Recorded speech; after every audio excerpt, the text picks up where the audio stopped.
안녕하세요. 백사오 목사입니다. 오늘은 11월 5일 수요일 아침입니다. 오늘도 신실한 마음으로 하나님의 말씀과 함께 하루를 시작하는 여러분 모두에게 좋으신 하나님의 크시는 종이 종일토록 함께 하시기를 바랍니다. 오늘 하나님의 말씀은 에스라 4장 11절부터 24절의 말씀인데요.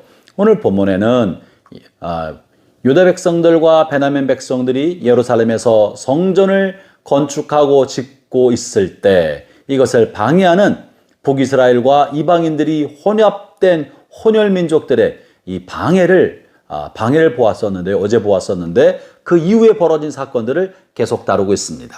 자신들이 성전 건축에 참여하고자 하였던 것은 북이스라엘 사람들 먼저 있었던 그들이 갖고 있었던 기득권을 놓치지 않으려고 하였기 때문에 그랬고, 자신들의 영향력이 줄어들 것만 같은 두려움 때문에 그들은 성전 건축하는 것을 방해하고자 하였던 것입니다.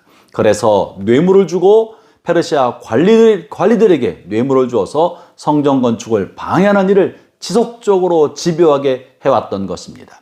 그때 뇌물을 받은 사람 중에 한 사람이 오늘 본문에서 왕에게 글을 써서 모함하는 공문을 써서 보내는 바로 방백 르흠과 서기관 심세가 그런 사람입니다. 본문에 언급되어 있는 방백 르흠은 어떤 사람인고 하니, 이 방백은 페르시아로부터 녹을 먹으면서 유브라데강 서쪽 지역 팔레스타인을 포함한 넓은 지역을 관할하고 있었던 페르시아의 고위 관리였던 것입니다. 그들은 페르시아의 관리였습니다. 왕으로부터 임명받아서 그 땅의 백성들을 관리하도록 부름받은 사람들인데, 그가 강력한 통치력은 가지고 있었지 않았지만 그래도 그의 보고와 그를 통하여 제국의 영향력이 팔레스타인 지역에 미치고 있었던 것이죠. 이 사람에게 북이스라엘 사람들이 뇌물을 주어서 유다 사람들이 반역을 하려고 한다고 모함하고 고발했던 것입니다. 뇌물을 받아먹었던 이 방백 르흠과 서기관 심세와 또 페르시아의 고위 관리들은 자신들이 받은 뇌물 때문에 그랬는지 이 사실을 깊게 조사하지 않고, 유다 사람들이 자신의 관할 가운데 들어오지 않고 자신들이 성전 건축을 중단하도록 하게 하였지만 말을 듣지 않는 모습을 보면서 이들에 대하여 불안과 두려움이 증폭되면서 아닥사스다 왕을 향하여 거짓된 고발 문서를 보내게 된 것입니다.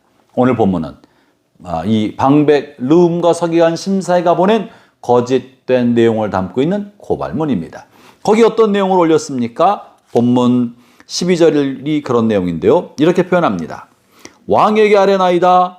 당신에게서 우리에게로 올라온 유다 사람들이 예루살렘에 이르러 이 패역하고 악한 성읍을 건축하는데 이미 그 기초를 수축하고 성곽을 건축하오니. 이들이 볼 때 유다 사람들은 패역하고 악한 사람으로 규정했습니다. 왜 그런 것입니까? 북이스라엘 사람들이 함께 하자고 할 때 그들이 이방인과 혼혈되어 있고, 그리고 우상숭배와 같이 하나님을 섬기는 사람들이었기 때문에 우상숭배가 들어오기를 원치 않아서 그들을 거절했던 것인데, 그런데 자신들이 거절받았다는 이유로 시기심 때문에 고발하고 있는 이런 사람들과 마음을 합해서 방백 르흠도 사건을 객관적으로 조사해야 되는데 그렇게 조사하지 않고 그저 자신이 불편한 것 때문에 부정적인 시각으로 그들을 바라보니 자신의 권위 아래 들어오지 않는 것을 보면서 패역하고 악하다고 규정했던 것입니다. 그리고는 이 패역하고 악한 백성은 분명히 왕에게 반역할 것입니다 라는 논리를 가지고 있었던 거예요. 패역하고 악하다고 규정했으니 이들은 반역자가 될 것이라고 짐작했던 것이고, 그렇게 추측하고 상상한 것입니다. 반역까지 생각하니 곧 머지않아 성이 완공되면 조세를 거부하고 통행세를 내지 않고 왕에게 저항하여서 제국의 재정을 축내게 될 것입니다 라는 이야기를 글에 실어둡니다. 그러나 유대인들은 페르시아 제국에 관하여 부정적인 견해를 가지고 있지 않았습니다. 오히려 그들은 페르시아 제국을 세웠던 고레스 왕이 칙령을 내려서 유대인들을 다 고향 땅에 돌려보내줬으니 이 고레스를 하나님의 사람이라고 칭송하고 있지 않았습니까?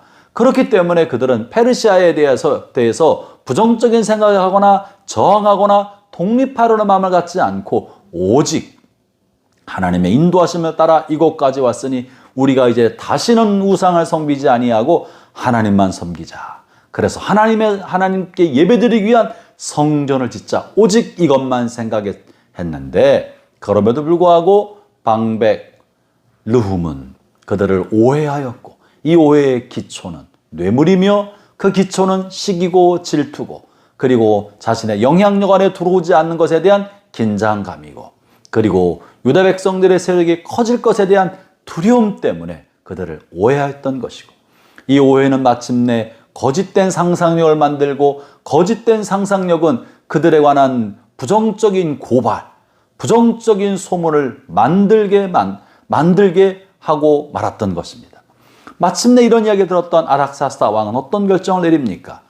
방백 르훔의 말을 받아들여서 그도 역시 유대 백성들을 향해서 억압적 정책을 펴게 됩니다.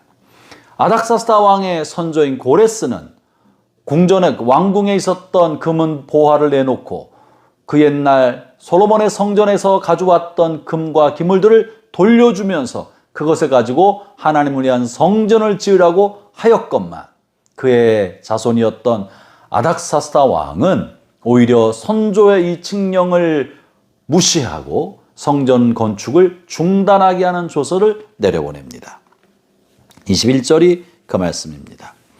이제 너희는 명령을 전하여 그 사람들에게 공사를 그치게 하여 그 성을 건축하지 못하게 하고 내가 다시 조서를 내리기를 기다리라. 그래서 성전 공사는 중단되게 되었던 것입니다. 사랑하는 형제자매 여러분, 이것이 과연 성경 속에 있는 일이기만 합니까? 고대 사회에만 벌어진 일입니까? 오늘날 우리는 또한 그렇지 않습니까? 우리가 누군가에 대하여 불편한 마음을 가지고 나의 영향력 안에 들어오지 않거나 또 나와 다른 생각을 하고 있거나 혹은 나에게 조금 불편한 감정을 심어주는 사람들에 대하여 부정적인 생각을 갖고 부정적인 생각을 한번 가지면 그가 하는 일들이 뭔가 잘못된 것처럼 생각하고 부정적인 뉘앙스를 내고 부정적인 루머를 퍼뜨리게 되지 않겠습니까? 수근수근하면서 내가 부정적인 감정을 유발시켰던 상대방에 대하여 나쁜 소문을 만들어내진 않는지 모르겠습니다. 이 나쁜 소문은 결국 그 사람에 대하여 나쁜 결정, 옳지 않은 결정을 하게 만드는 재료가 되는 것입니다. 이것이야말로 그 사람을 통해 하고자 하는 하나님의 큰 일을 방해하고 가로막고 못하게 하는 악의 도구로 소용되는 것이죠. 하나님은 유다 백성들을 통하여 성전을 짓고자 하였고 고레스를 통해 이 일을 하도록 시작했으나 자신이 불편한 감정 때문에 자기의 기득권이 손해본다고 생각했기 때문에 자기의 불안감을 유발하기 때문에 유다 백성들의 성전 건축을 방해했던 북이스라엘의 잡족들과 방백 르훔의 어리석은 생각 때문에 마침내 하나님의 일이 중단되는 큰 이 문제를 만들게 되었던 것입니다.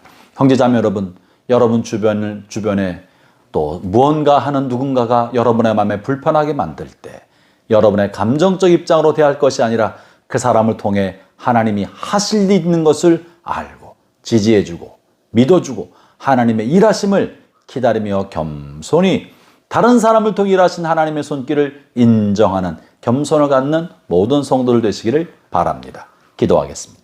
하나님 아버지 감사합니다. 나를 통해서뿐 아니라 다른 모든 사람을 통해서도 하나님이 큰 일을 이루실 것을 믿습니다. 언제든지 겸손한 마음으로 다른 사람을 통해 일하신 하나님을 존중하고 귀히 여기며 지지하고 격려할 줄 아는 저희가 되게 해 주옵소서. 예수님 이름으로 기도합니다. 아멘.